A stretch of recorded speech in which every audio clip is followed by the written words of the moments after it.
Good afternoon, everybody. It's 2 o'clock on a Tuesday. Welcome back to Foundations Live.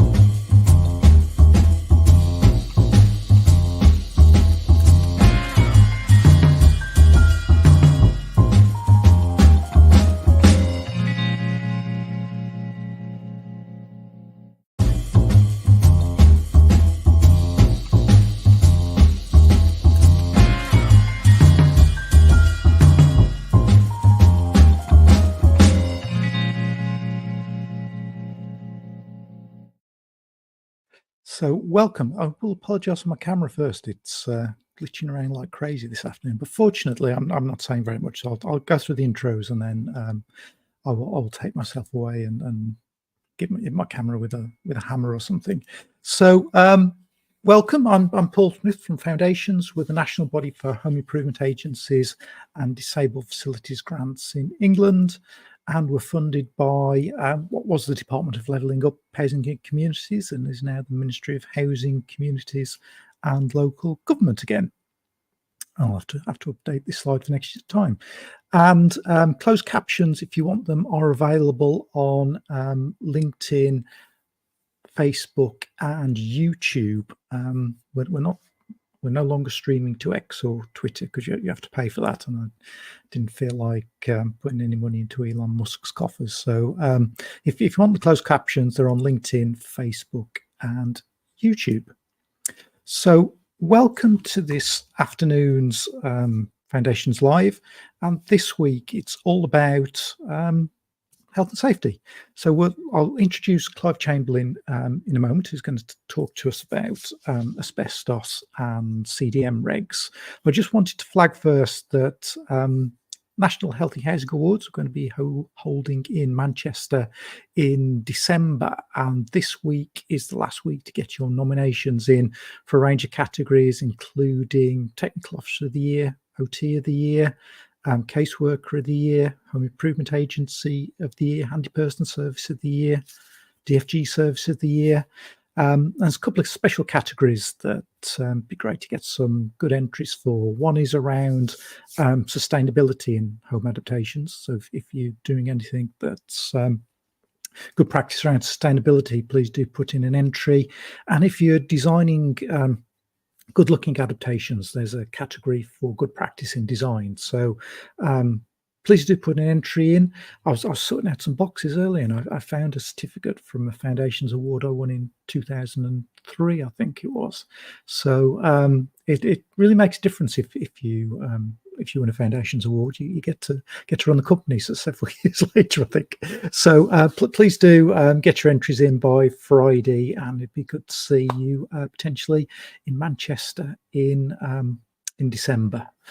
Right, so enough of me talking and flickering. I'm going to introduce Clive, who I met probably a few months ago now, wasn't it, Clive? We kind of had a conversation about, I suppose, the kind of requirements of local authorities around DFGs and the particular issues around things like CDM regs and asbestos, and how some local authorities have been, I suppose, kind of found out by the HSE or had investigations by the HSE in terms of their practice.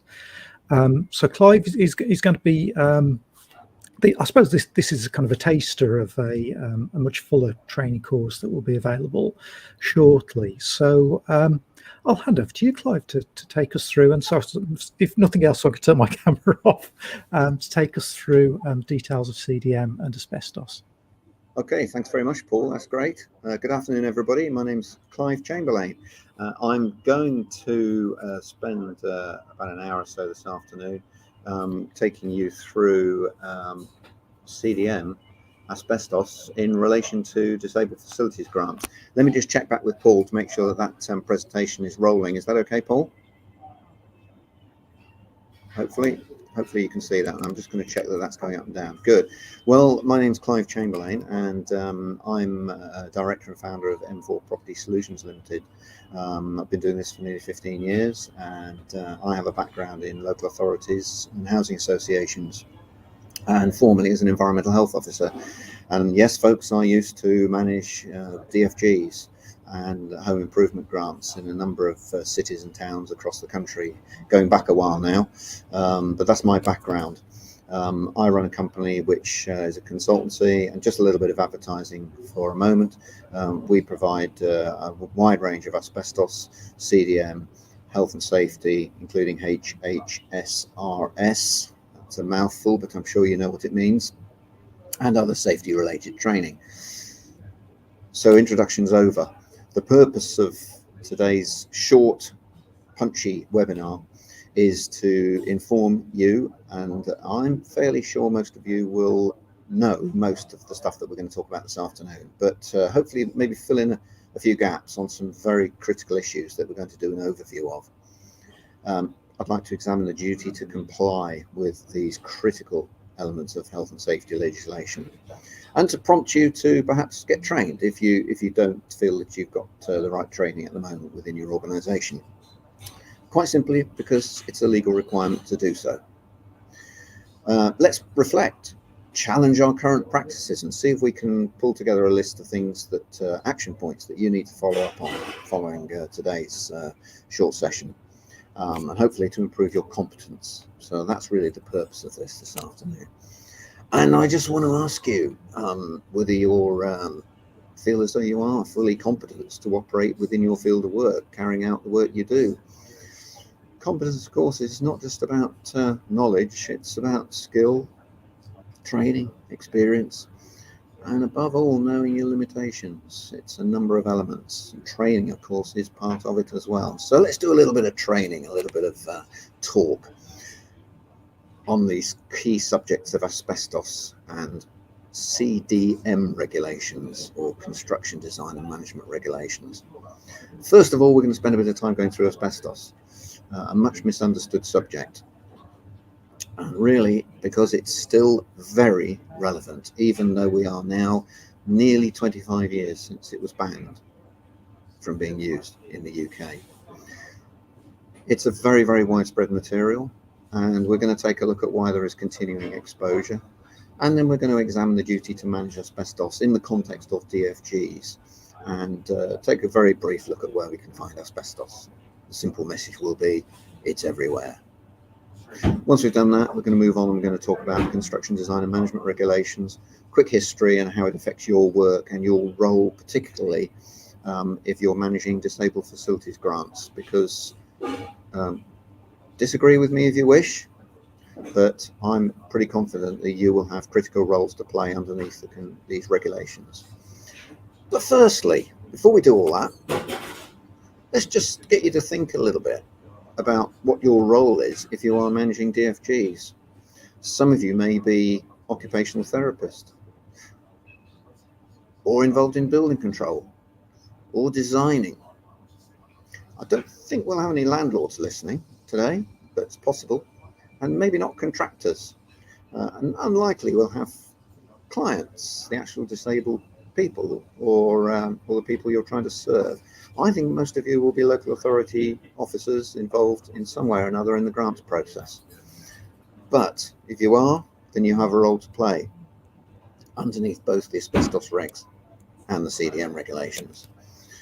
So for all of those cases that you handle, and for some of you it will be hundreds each year, I'd just like you to think, who is actually the client?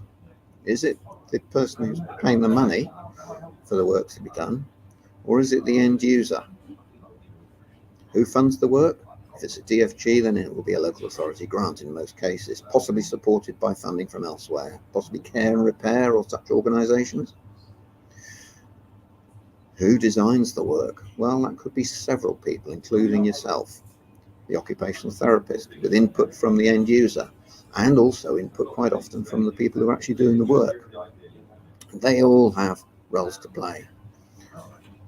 Let's talk about who gives permission for the works to be done, who appoints and manages the contractor, and when things need changing, who gives that authorization to spend more or less money to get the job done, and eventually signs it off. And of course, you, if you are local authority grants officers, you may well be doing one or more of those roles.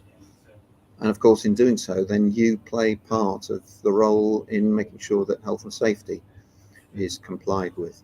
So that's why we're here today, to explore two critical areas of health and safety: asbestos and CDM regulations. Let's take a step backwards. All of this started 50 years ago with the Health and Safety at Work Act 1974, a piece of legislation which was introduced because there were thousands of accidents and fatalities every year. Over the years, things have improved significantly, partly because of the regulations that are made underneath that act. Notably, the control of asbestos regulations and the CDM regulations, which we're examining today, but many others, of course, as well. The act and the regulations are what are known as primary legislation, and the approved codes of practice and the guidance thereunder are known as secondary legislation. I'm sure you're aware of that.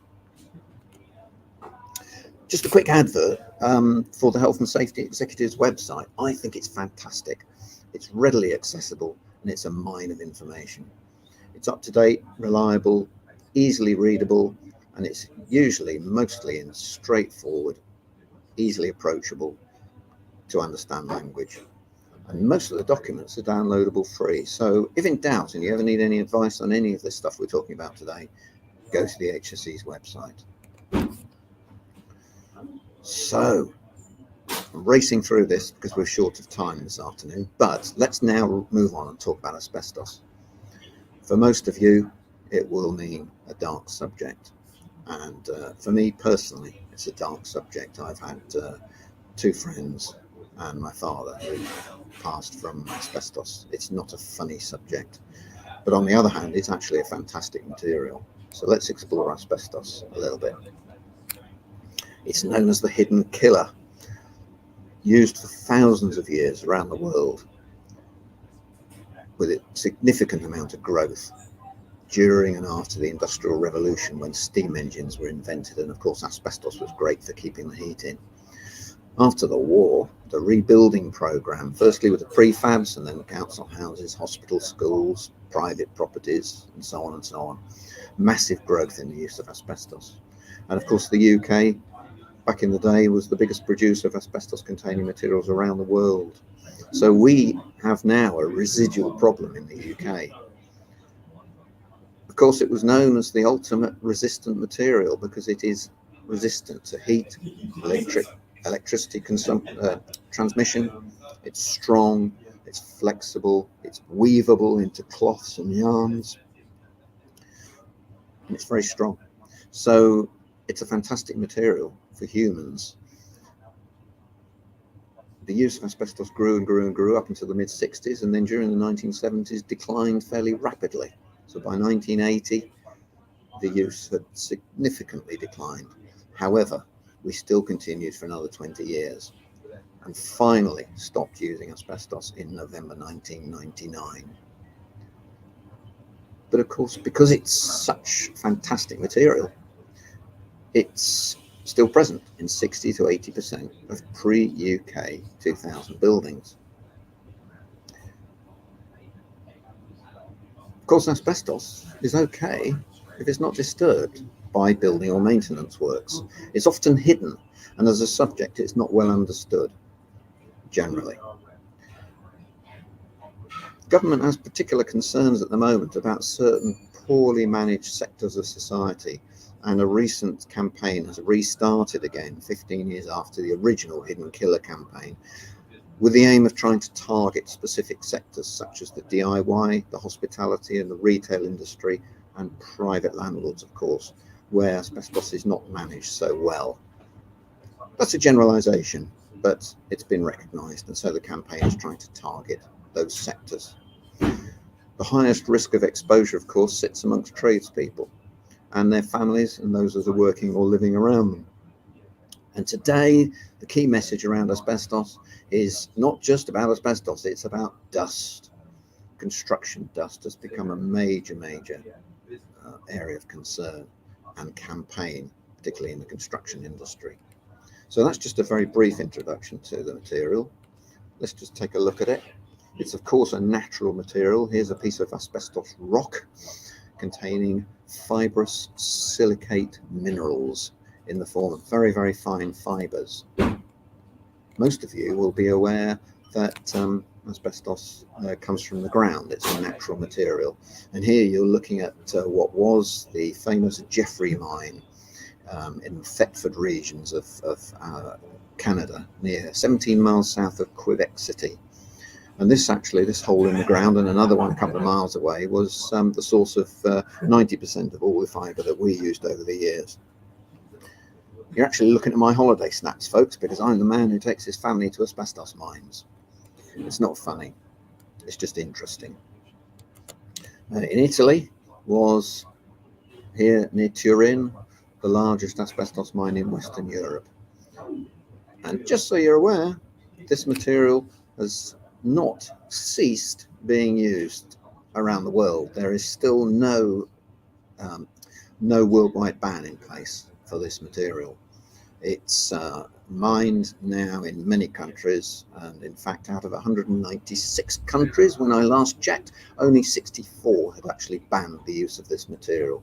Thankfully in the UK we are one of those that has stopped using it nearly 25 years ago for us. You'll be aware, I'm sure, that there are different types of fibres. One on the left-hand side, the serpent-like, curly, soft, silky fibres of white asbestos, and on the right-hand side, the sharp, pointy fibres of blue and brown asbestos, which were actually banned in 1985, 15 years before white asbestos. Quick look at these. As you can see here, white asbestos, soft, curly, fluffy fibres, capable of being woven together, very commonly mixed with cement, plastic, rubber, glue, paste, putty, fillers, paints, many materials to form hard, resistant, but flexible and abrasion resistant substances in buildings. Chrysotile made up 90% of the fibre that we ever used in the UK. On the other hand, the spiky fibres of blue and brown asbestos, quite different in their form, particularly hazardous to humans when they're breathed in or inhaled, as I'm sure you're aware. And unfortunately, there's three more. They're pretty rare. The two at the bottom you can virtually forget about because they're so rare. However, tremolite is one which is found in a number of substances, including talcum powder. And I would urge you to have a look at the BBC's online podcasts, which are still available for nearly another year. Very recently, the BBC ran a series of podcasts on the subject of talcum powder. It's known as Talc Tales, something to listen to in the car, perhaps, when you're on your way to work. Quite a horrifying story about talc, which is mined very close to asbestos deposits and has been proven to potentially contain asbestos fibres. Anyway, different types of asbestos, and I'm skipping through this very, very quickly because I'm just giving you a flavour for the subject this afternoon. A full asbestos awareness course is half a day to be able to get through a sufficiently detailed amount of the material to get the subject across properly. There's the curly, soft, silky fibres of chrysotile, curly, long, flexible, and water absorbent. On the other hand, the spiky fibres, the needle-like, stiff, splittable, barbed, water repellent fibres of blue and brown asbestos. Now then, horrible stories about nasty material, of course, which gets into our lungs. And just want to make one important message, that there's no such thing as a safer asbestos. There's a common misbelief that white asbestos is safer. Basically, treat them all the same. They're all class 1 carcinogenic. However, if we have asbestos containing materials in our properties, and we do in many, many hundreds of thousands of properties in the UK, the principle is that we don't remove it. We leave it in the building because it's only hazardous when the material is airborne. And for you, managing or designing works in people's homes where asbestos might be present, it's so important that we have an asbestos survey carried out before the works are started, so that the material doesn't get disturbed when the contractors arrive to do the work. The fibers are very, very small, and this is why they're hazardous to us if we breathe them in. And this picture in front of you here shows an asbestos fiber in relation to the much larger human hair which it is sitting on. These are microscopic, very microscopic, capable of being less than half a micron, which is in the region of viruses and bacteria in size.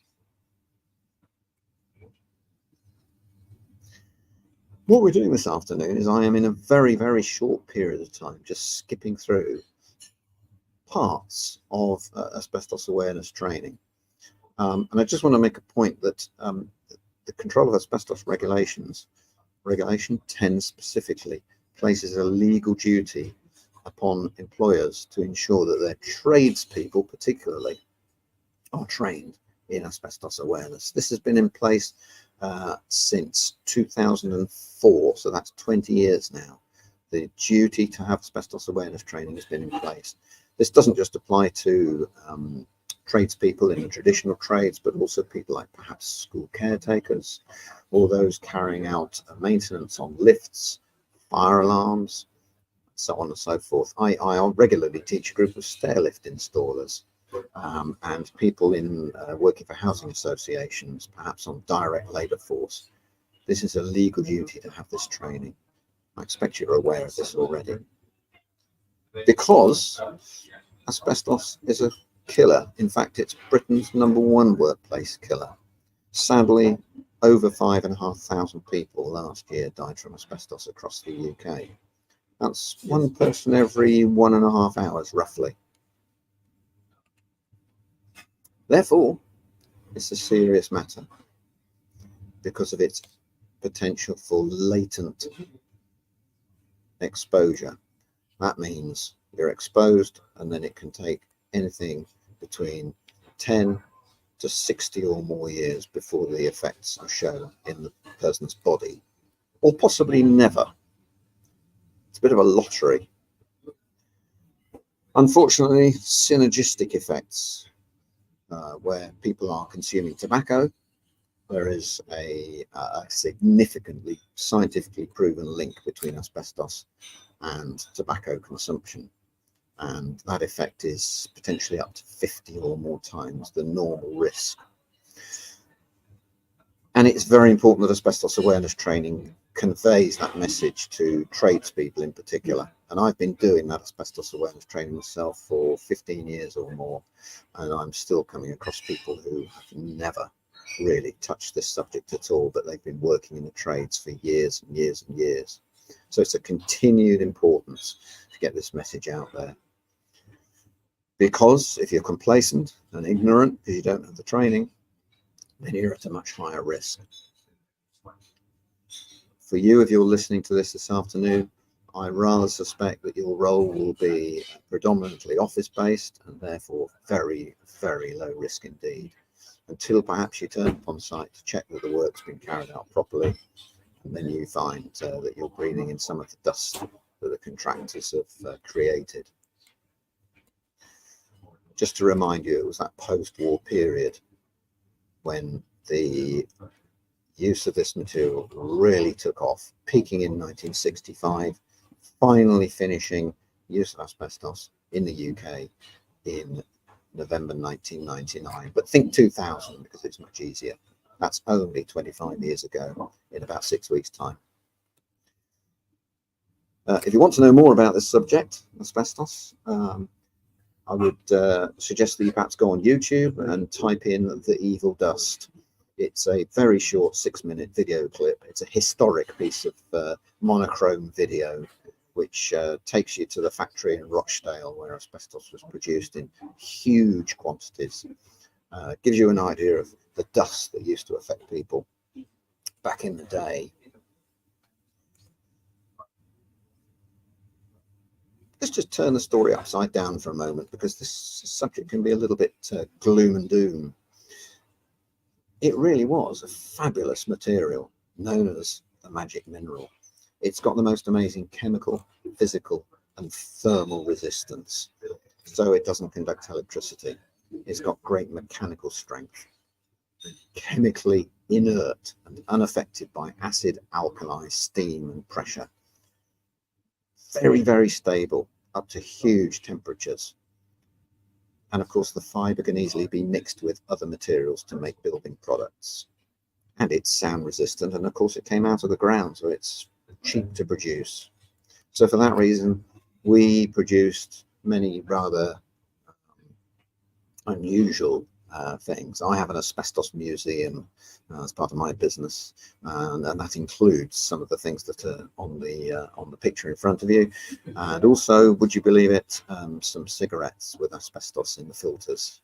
A company called Kent used to make them back in the 50s, and they made 40 billion of them. So this really is a material that, if you've not touched this subject before, you perhaps didn't have an appreciation as to the scale of the problem, and of course how many products were actually made with asbestos fibre within them. You'll have heard of pipe lagging, and you may have heard that some forms of textured coating, often called Artex, contains asbestos sometimes. And you've certainly perhaps heard of brake pads with asbestos, but maybe not some of these other products that we're looking at here. Just a quick point to begin to draw this together on this subject. The early ban started in the 70s, and we took up until 1985. There's a mistake there. 1985, where we banned the spiky fibres. Eventually, we finally banned everything in 2000. Only 25 years ago. A couple of mistakes on there, my apologies. That ban in year 2000 was a ban from importation, supply, and use. However, in red at the bottom of the screen, just consider for a moment, could asbestos products still be present in buildings that you're handling? The answer is yes. If they're pre-2000, you must assume that asbestos is there until proven otherwise, perhaps by survey. Right, let's just pause and reflect on that. It's important, of course, if we're managing disabled facilities grants in properties that are either tenanted or privately owned, which were constructed or altered before year 2000. Critical part of your role will be to ensure that an asbestos survey is carried out as part of the planning process before the quotations are put together, or the tenders, if that's what you're doing, so that any potential asbestos materials in the area that's being worked upon are identified. It's no good having just a basic management survey. It's got to be done as a invasive survey, and this covers both privately owned residential properties or tenanted properties. It doesn't matter that the regulations don't really apply in privately owned residential properties. You are managing a project, and this is where the CDM regulations come in, because they do apply and they do require you to consider health and safety factors before you let a contract work, or before you even allow the homeowner to let the contract. Asbestos must be identified. So the big point of this afternoon is to talk about these two subjects, but to make the point that regardless of what you're doing, asbestos is covered by either the regulations in tenanted properties or by the CDM regulations in any type of property, regardless of the amount of work that's being carried out. And that's really the pivotal point of this session this afternoon. I mentioned earlier on the Duty to Manage campaign, which has been launched, relaunched in January this year. And if you go to the HSE's website, you can see the video which accompanies the new campaign and will underpin some of the things I'm saying this afternoon. Just to emphasize, this duty to manage in non-domestic premises applies to pretty much everybody except tenants and private homeowners. It's a duty to take reasonable steps to find out if there's asbestos in the building, and that means having a survey. If it is present, we must assume that it might be disturbed, and therefore make sure we supply that information either in the form of a plan or a survey report to any contractors. And that, many of you will be aware, is a critical role that you play as project manager for these DFGs. If we're a school or a hospital, perhaps, we must review the register and review the information every year and make sure that the information is provided to anybody, including internal maintenance people, if they might disturb the material that's in the building. Just turning to asbestos surveys for a moment. There are two types of asbestos survey. One is a management survey for normal occupation of the building, and it will generally not be very invasive. That's okay for perhaps a school where there's no work being carried out, or a council house or a social housing property where people are living in the building. Just carry out normal management surveys for normal occupation. But as soon as any work is going to be carried out in the property, such as DFG type work, then an invasive refurb stroke demolition survey must be carried out, often referred to as an R&D survey. And that survey would normally be carried out by a qualified, experienced, competent asbestos surveyor or a company employing them. And it must cover all areas where the works are to be done in the house, or possibly where the work might go within the building. And in saying that, what I mean is electricians, for example, who often draw cables through from one part of the building to another, where they could be disturbing something that's not immediately in front of them. So the asbestos survey must carry out all detailed sampling and analysis for any areas where the work is going to be carried out. So an asbestos survey must be carried out before the work starts. It's no good doing so afterwards. And I'm going to suggest to you, most of you will be having that done as a matter of course anyway. Or are you? Forgive me for sounding cynical. The whole aim of this, of course, is to prevent people being exposed to asbestos. Not just an old man's disease, but something that can affect families or younger people because of an earlier historic exposure.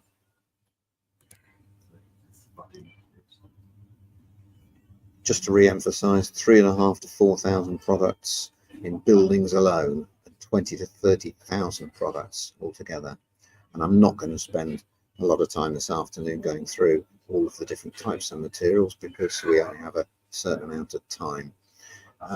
But starting at the top, loose asbestos and sprayed coatings, of course, may be the most friable or most likely to release fibers, followed by thermal insulation and then insulating board.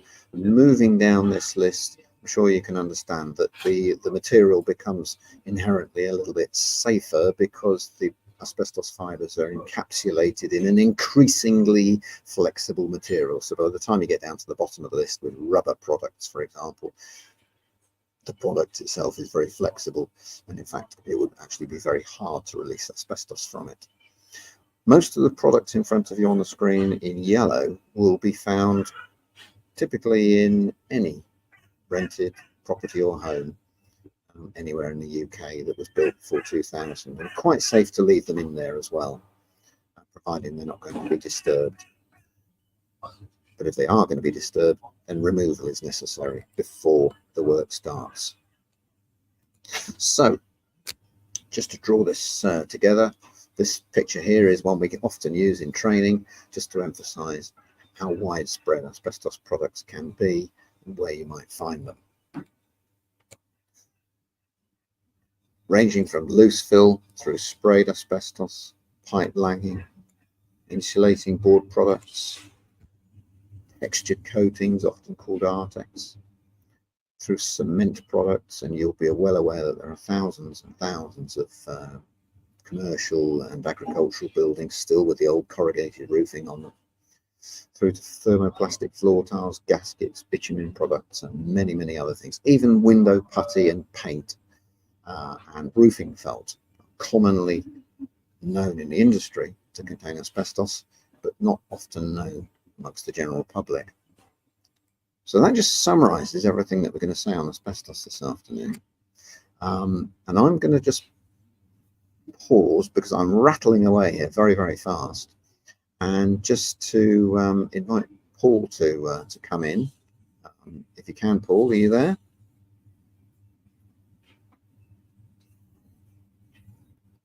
No, he's not there. Okay, well, I'll just give you a minute just to draw breath and maybe scribble some notes, or just take a natural break for a second, and we'll come back and carry on. So been a couple of questions, Clive. So yes, had yeah, one, yeah, from, sorry. One from Emily there. Yeah. That, as a grant officer, she's saying, should we be demanding to see an R&D survey before we approve the grant? So it'd be interesting from Emily whether she's whether that local authority is acting as agent for the applicant, or whether they're just approving the grant, which I think makes a slight difference, and we'll kind of come onto that as we talk about CDM. But yeah, that leads on nicely to that. Yes, there has been just kind of for Emily's benefit, there has been a local authority where the HSC have taken action because they were acting as an agent and not ensuring that R&D surveys were done before work started. So if you're in that situation, Emily, and I'm sure Clive I concur that if you're acting as agent, you definitely should be getting the R&D survey done. Yeah. But even if you're not acting as agent, I think it would be good practice to specify in your grant approval letter that an R&D survey should be done as part of any works that are done. I think that kind of covers yourself just in case there is any comeback. But obviously, it's kind of good practice. Well, it's not even good practice. It's essential practice, isn't it? To get it is essential practice. You're absolutely right, Paul. Yeah, part of your paperwork, which would circulate between yourself and your client and the contractor, and possibly with the occupational therapist as well. This subject, asbestos, should be mentioned at an early stage so that these surveys are carried out in advance, in good time. Sometimes they can take a week or two to get turned around, possibly even a little longer. So absolutely right there, Paul. Yeah, so Emily's just confirmed they're just managing the money. So in that case, Emily, I would say as part of your grant approval letter, I would put in a line saying, because as part of a DFG, you're not allowed to add extra conditions, but you can specify how the works are done. And if I was you, I'd be adding a line in there specifying that an R&D survey should be done as part of the project, and that you'd expect to see that before you paid the grant out. Absolutely, yes. Good point. Thanks, Emily. And there was one here from James, who's a contractor. Good. So they're regularly asked to arrange surveys and get samples.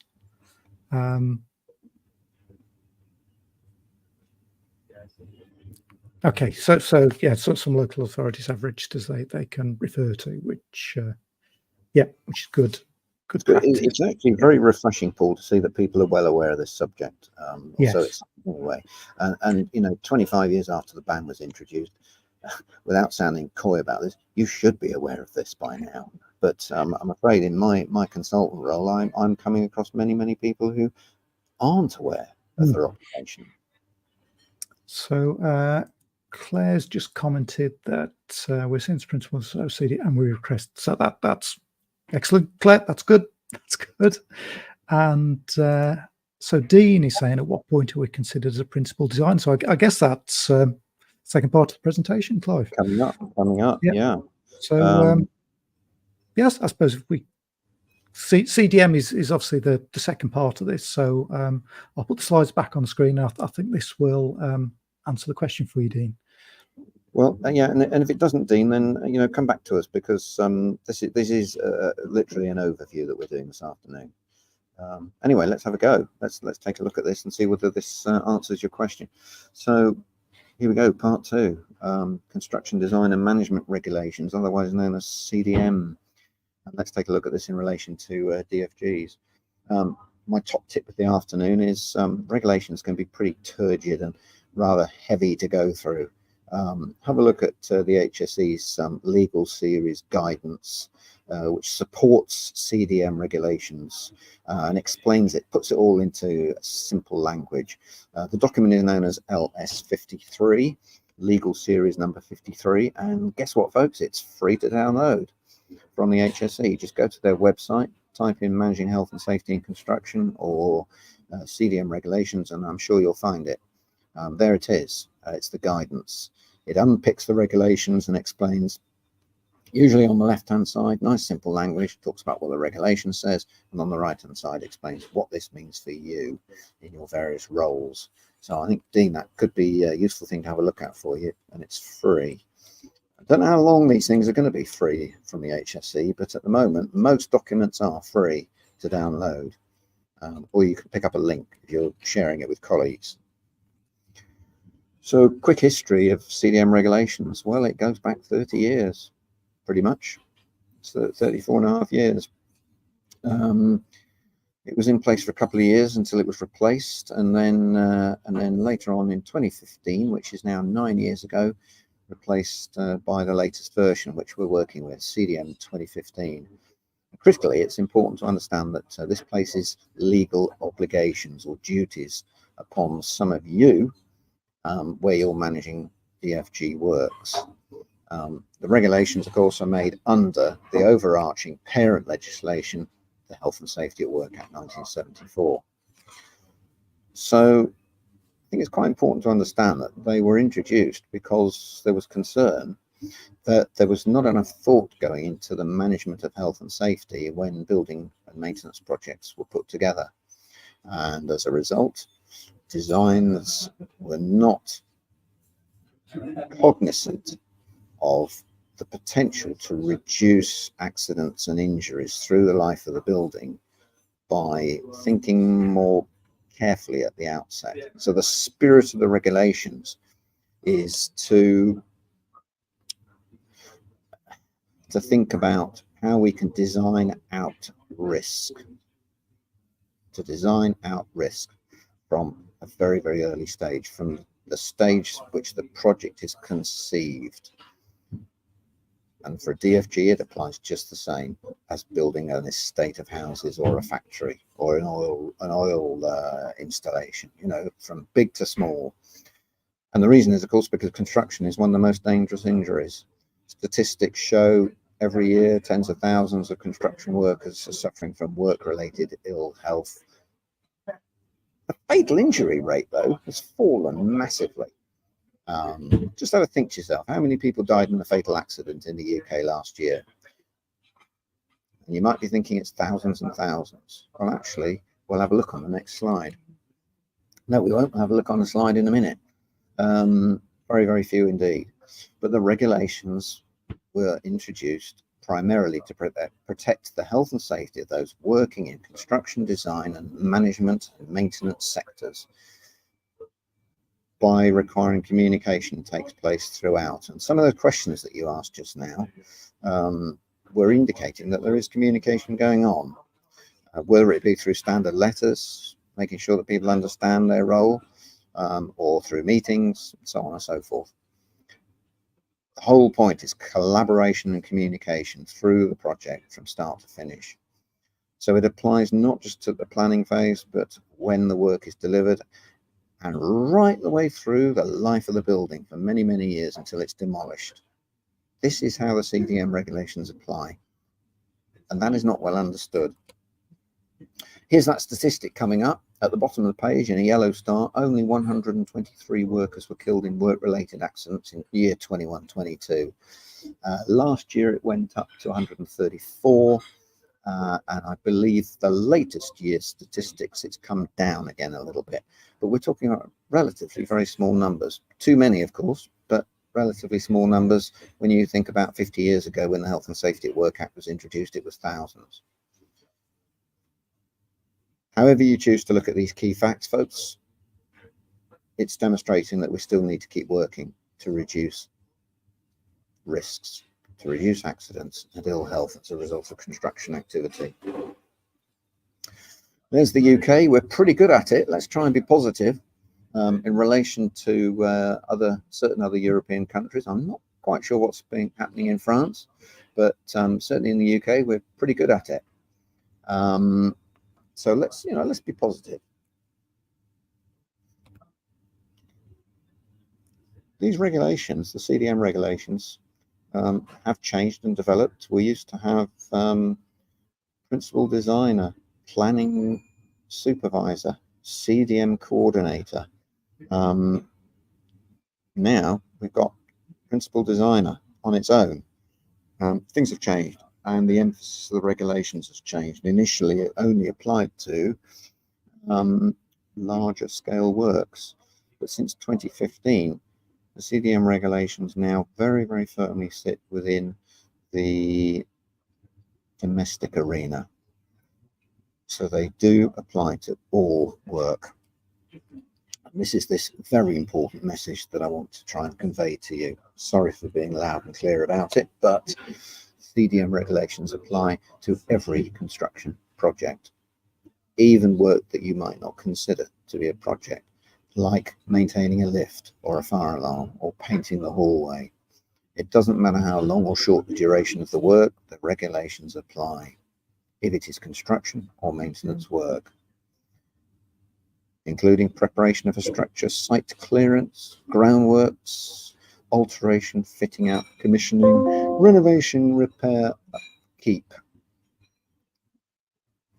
redecoration or other maintenance or installation of services, and demolition and dismantling.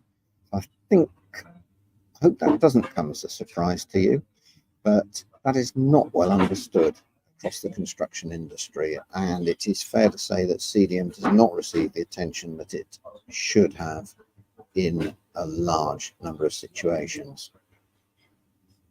So let's take a look at what you're doing. Would you agree, folks, if I show this to you here, that they do apply to response repairs work, possibly to council or social housing property? And hopefully you agree that it applies to disabled adaptations in a rented or privately owned property. Certainly to emergency works on a collapsed wall, or clearing rubbish away by an estates team, or developing housing estates, or renewing elements of a building. The answer is yes, it applies to all of it.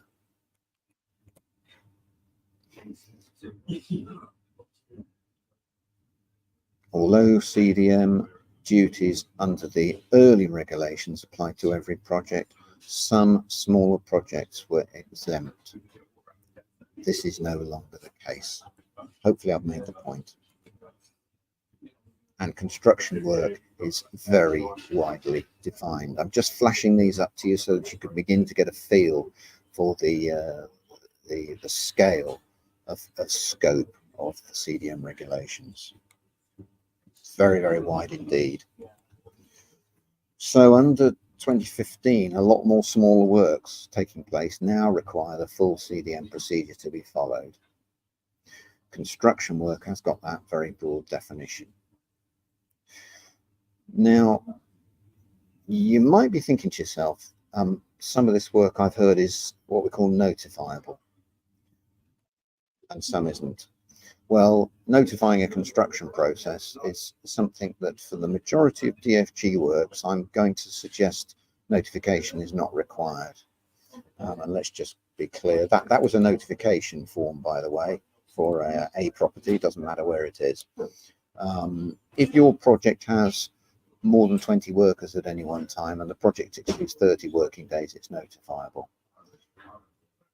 It's very important to just make sure that the project you're handling, and if you're a contractor like Dean there, that we spoke to, their chances are, Dean, I think most of your projects will not be notified, but it's important to make sure you've given it thought, and that if it is notifiable, do so under the using the forms which are on the HSE's website. It takes about 5 minutes to fill them in.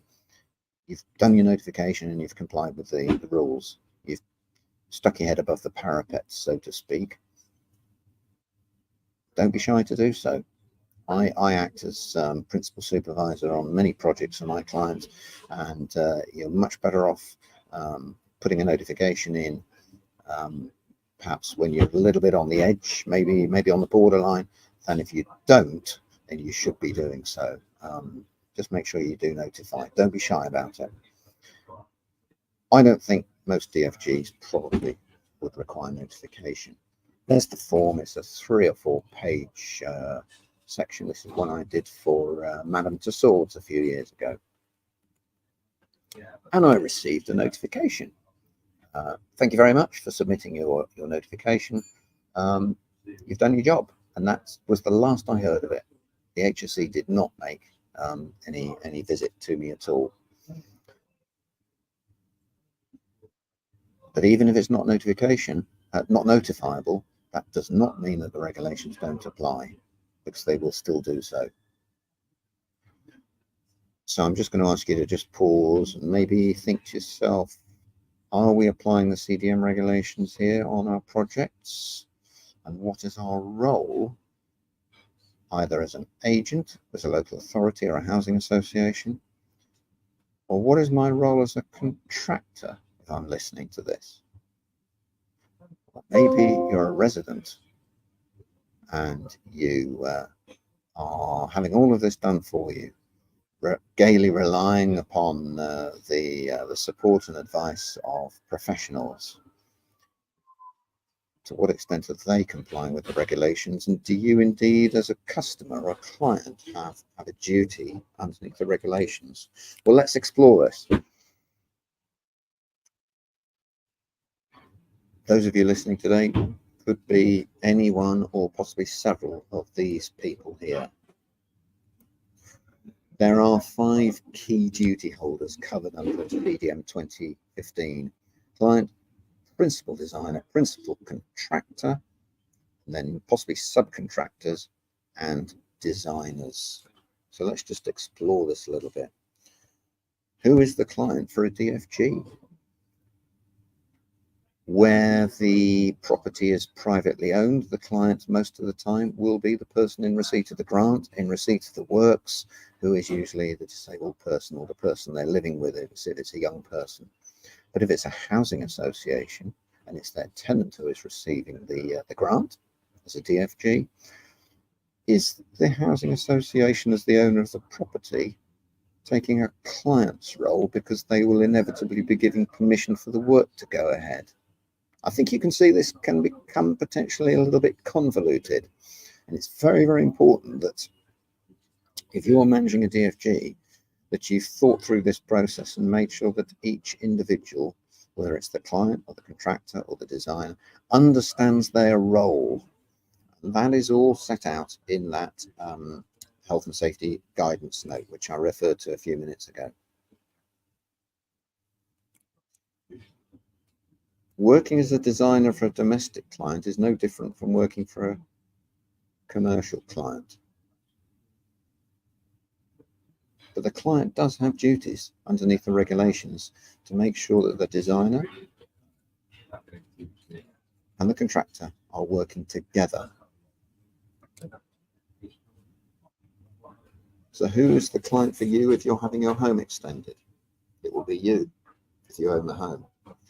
If you're managing planned works in a property, possibly a social housing property that's owned by the social housing, it would likely to be the procurement department of that organisation. But the work might be carried out by the DLO or by an external contractor.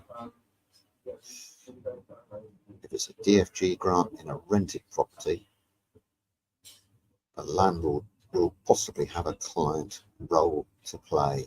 That just needs to be clarified. That's the point I want to make, that people are cognizant of where their role sits within the overall group of people involved in making sure that the project is delivered.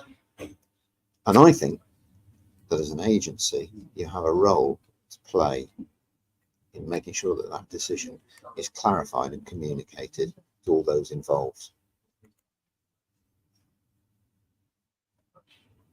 Just to make another point here, domestic clients who have construction work carried out in their own home,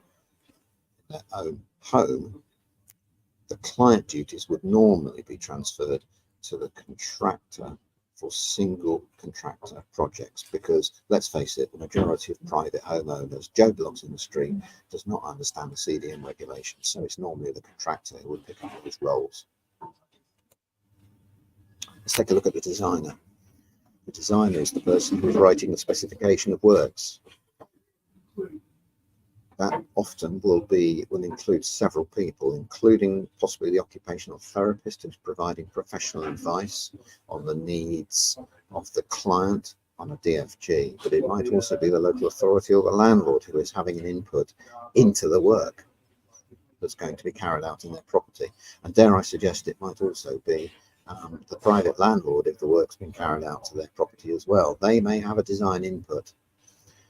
The whole idea is to make sure that the designer eliminates foreseeable health and safety risks to anybody who is affected by their project. And that includes making sure that the right equipment and materials are used which reduce risk, both when it's installed, when it's subsequently used, and through the life of the property.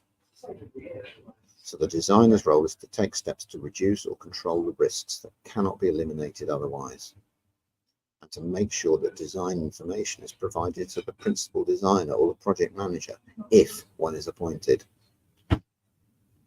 so that when the health and safety plan, if one is prepared for the job, otherwise often known as the risk assessment and method statements, or the RAMs, to use a colloquial term in the construction industry, when those are put together, the whole purpose of these regulations is to make sure that the health and safety factors, the hazards and the risks have been considered, and that mitigating controls are put in place. And that includes through the materials and the equipment that are going to be installed.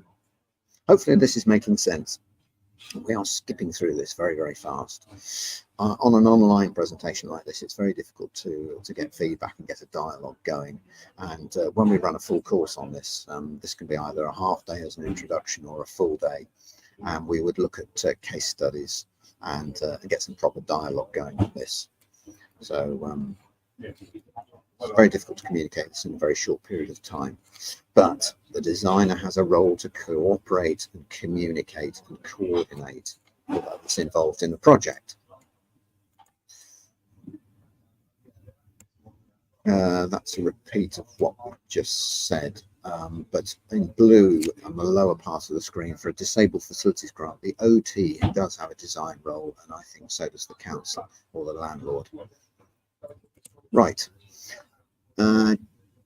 For larger projects, you might have a principal designer appointed by the client. I act as principal designer on a number of larger projects, whether it's house building or perhaps the refurbishment of a major care home, that sort of thing. Then my clients would have appointed me to overview and oversee and make sure the communication was taking place, and effectively to act as what we used to call the long stop. In other words, the person who takes overall control and does not allow work to proceed on site until everything is put in place to manage health and safety and comply with the regulations. I think for a disabled facilities grant, sort of small types of works that you're managing, principal designer will be a role that it's not often appointed, and it will be the client who will take on those responsibilities for making sure that everything is coordinated properly amongst everybody involved.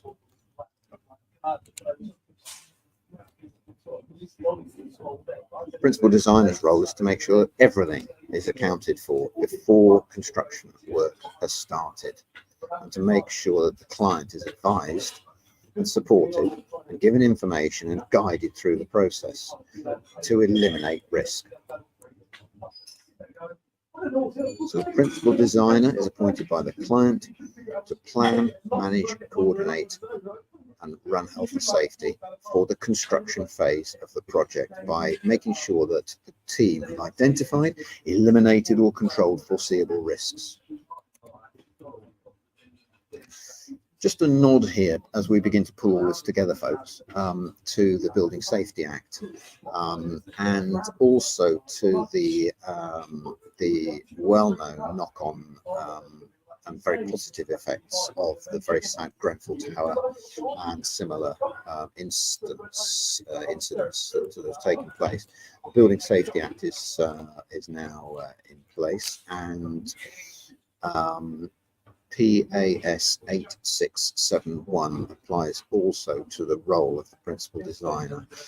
I'm not going to go into that in detail here, but basically this PAS 8671 starts to link the Building Safety Act together with the construction design and management regulations by making sure that when a client appoints a principal designer, that they've assessed the competence of those individual people, whether it be a consultant as a one-man band perhaps, or a team of architects or specialist consultants. Very important the client assesses their competence, make sure that they are able to carry out the duties, because their duties are very, very serious. Let me just skip over that because I talked about it.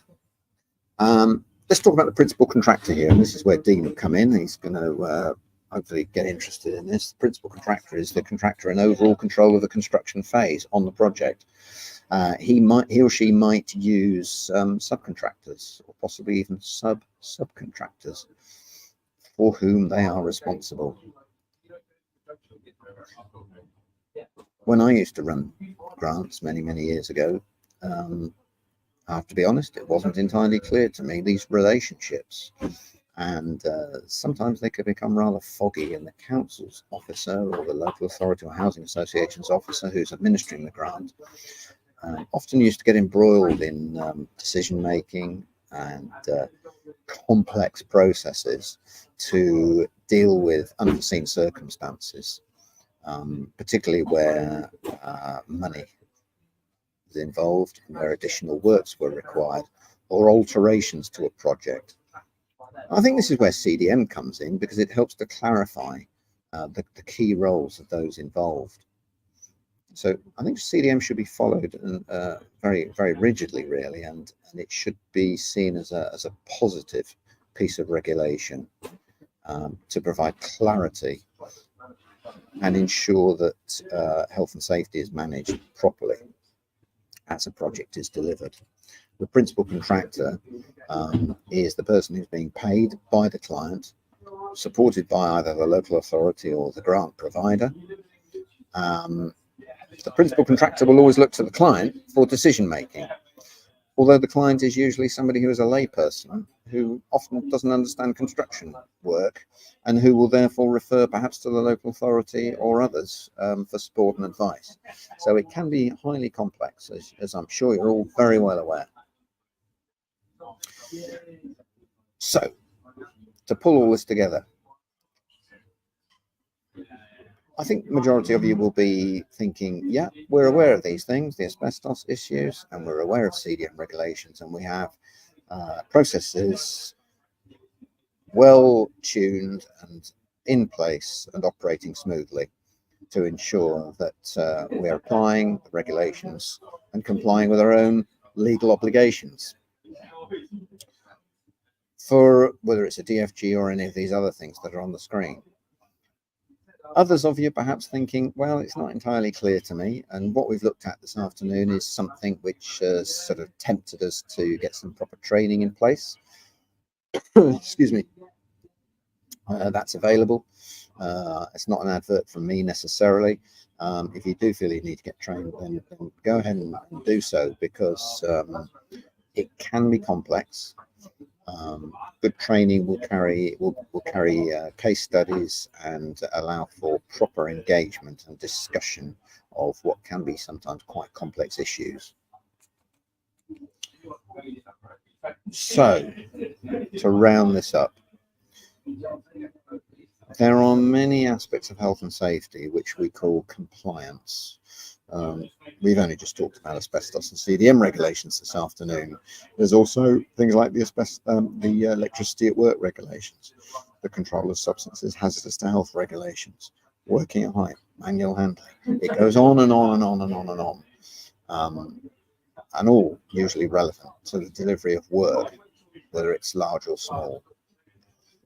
Managing the delivery safe delivery of the work is just part of the project, but it goes far beyond it. And we discovered that CDM regulations doesn't just apply to when the work is being carried out, but also way through the life of the building, and that is often not understood properly. Things like asbestos are not visible, but very often there. And that's why asbestos is such an important subject. Often thought by the younger generation to be a thing of the past, because it's a subject that perhaps father or granddad used to talk about or was affected by, but still relevant for young people just as much as it is in the past. And this is going to be a problem. Asbestos is a problem on into the years ahead. So I think that's something to reflect upon. It's not a subject of the past. I think the last thing I wanted to say here was that as a project officer, a project manager, grants officer, surveyor, contractor, whatever your role is, you do have responsibilities under CDM regulations and for ensuring in some way that a project is put together and delivered safely, whether it's in occupied premises or unoccupied, whether it's tenanted, private or otherwise. That really is irrelevant. It's the regulations apply and asbestos applies. It is tenure neutral, so they say. So in rounding up and reflecting, I wonder whether you are able to scribble down perhaps any action points that are arising out of this. You might wish to ask a few questions. I'll stick around for a while, or push questions in through foundations. I am supporting foundations in this afternoon and working with them going forward. So very happy to offline to deal with any queries if you wish, put them forwards, and we'll get back to you. So I'm going to thank you for engaging this afternoon. Sorry I've been rambling away, folks, and I apologise for the background noise. I got caught out this afternoon. Thanks for engaging and joining in, and I'm going to hand back now to Paul. Paul, hopefully you're there. Yes, thank you, Clive. I think there's a few things we can tidy up that will answer quite a lot of the questions. So first one I think is around the role of the client, and we've kind of talked about the kind of the domestic client and homeowner. But I think in terms of DFG, it depends who's in control of the process and the building works, rather than kind of the contractual relationship that there may be. So certainly the guidance we've got on the website at the moment, it talks about that if you're, as a local authority, providing an agency service and predominantly in control of the works and how they're done, then you would be the client under CDM, and you would take those responsibilities up to a certain extent. Then to kind of principal design a bit isn't so relevant because you're the client anyway. Yes, the roles combine. Absolutely right. Yeah. So if you're providing, people are watching, if you're providing the agency service, you're in control of the works, you're getting the quotes, you're supervising the works on site, then you are the client under CDM. Yes.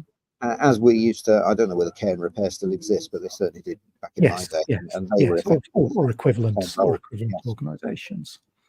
And then I think kind of that's kind of the client bit in terms of getting the kind of the asbestos checks sorted, getting the rest of the pre-construction information, and kind of thinking about risks.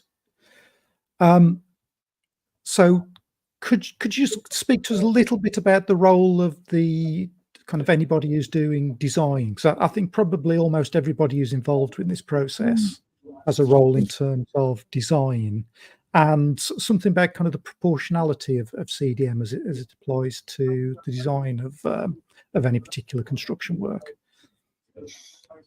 Yes, if you have a designer on a large project for house building or something complex, refurbishment project, then the designer will be usually a firm of architects or surveyors or both, and they will take design. They will have design roles. obviously, for specifying and setting out how work is to be carried out. And that is where this concept of the principal designer, who is a sort of standalone individual or organization who takes the overview on behalf of the client, ensures all of the key elements of design are pulled together and that the risks have been assessed by everybody who is having an input into the project. So the principal designer role tends to occur much more on larger projects. For a smaller job like a DFG, which is short-lived, quick turnaround because of the necessity for the individuals who we're trying to help, then you've usually got one designer who very often will be the contractor having the vast majority of input into the actual design of the way the project is being actually delivered on site. In other words, the way the works are going to be carried out. Led by those who have had a technical input and the occupational, this is where the occupational or health professionals who are possibly taking into account the needs of the disabled person with their different abilities and impairments, and putting forward proposals for specialist equipment. They also have a design role.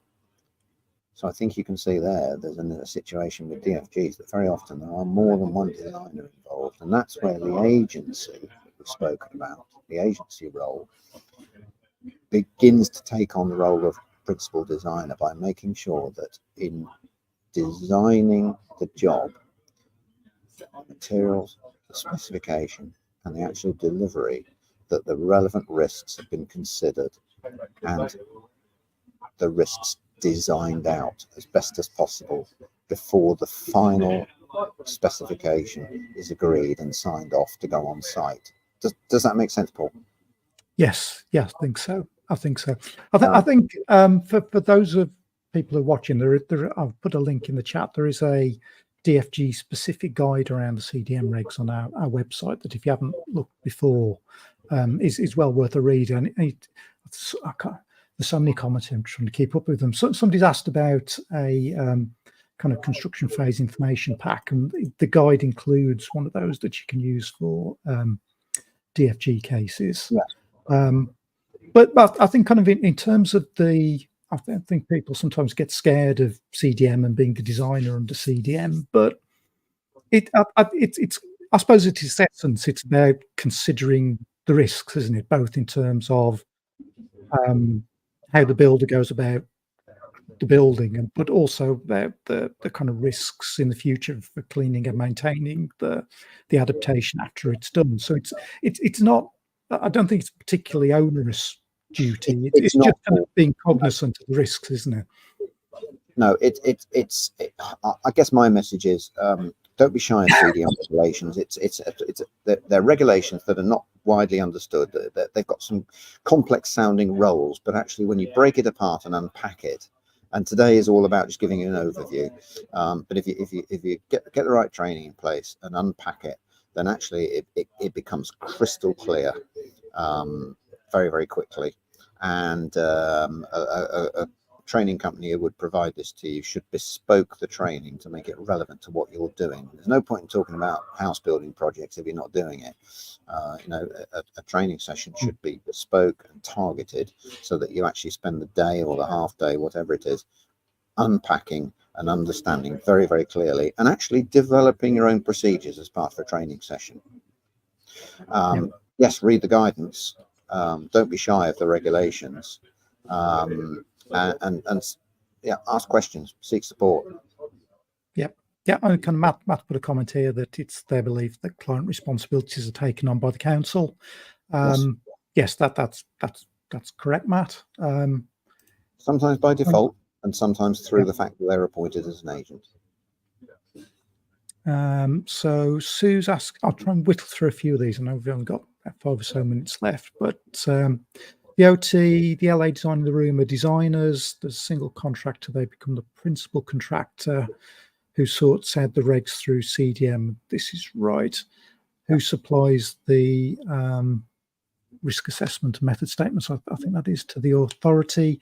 So yeah, your principal contractor would provide those as part of their construction phase plan, wouldn't they? Yeah, the principal contractor would normally provide the risk assessment, taking into account any hazards that have been identified by anybody within the project team, including the client. You know, there could be specific hazards that are present within the home that you're working in, whether they relate to possibly a wild dog that's living in the house or something, or individual behavioral issues, to structural issues.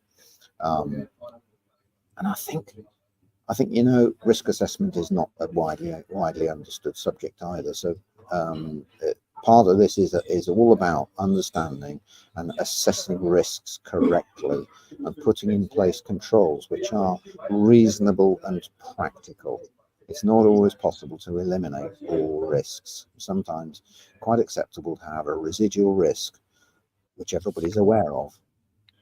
It's okay to carry on work. And asbestos is an example of that. Asbestos is present in the building. We've identified where it is. We've put in place the relevant controls and training. We know it's there, but we're not going to disturb it. That is where risk assessment comes in. Yeah, I mean, I think it's there's quite a few questions coming in around risk assessments, but I suppose kind of one of the things around DFGs is thinking about the people in the building who are likely to have some specific vulnerabilities that you also need to consider as part of that kind of risk assessment. And the one of the things that we haven't touched on today, Clive, which is probably another topic in itself, is of course kind of the health and safety file at the end of the project, which is kind of a requirement to have a package of information about kind of the ongoing maintenance and use of the adaptations that have been provided. Yeah, it's a document that's put together by the team at the end, usually by the principal designer if they're appointed, with the contractor, containing all the information about the equipment that's been put in, whether it be a stair lift or a closet toilet or a rise and fall bath or an Arjo bath, those sorts of things. Maintenance and spares and availability all goes into a file which would be held on site through the life of the property. You're quite right. That's something I haven't touched on. It's a critical part of the requirement of the regulations. Just have a couple more then. There's so many questions. I'm sure we could keep going on all afternoon, but Craig's asking, at what point would you expect an R&D survey to be carried out in a privately owned home for a DFG? I think the thing is, Craig, you've kind of asked about whether it's prior to grant approval or after. You couldn't, under the DFG legislation, you couldn't refuse a grant application just because it didn't have the R&D survey, but you can insist that it's done before the work starts. And indeed, the kind of the payment for it would be part of your grant application and be payable once the grant had been approved. So as long as it's done before the work starts, it's fine to do that after approval. I would urge, Paul, if I may be bold to say so, that the earlier the better as far as asbestos surveys is concerned, because if work is required to remove asbestos, then of course it can be costly. So the earlier you know about it, the better. I mean, I think that's partly where the training comes in, doesn't it, for the technical officers, where they'll kind of understand if asbestos is likely to be an issue.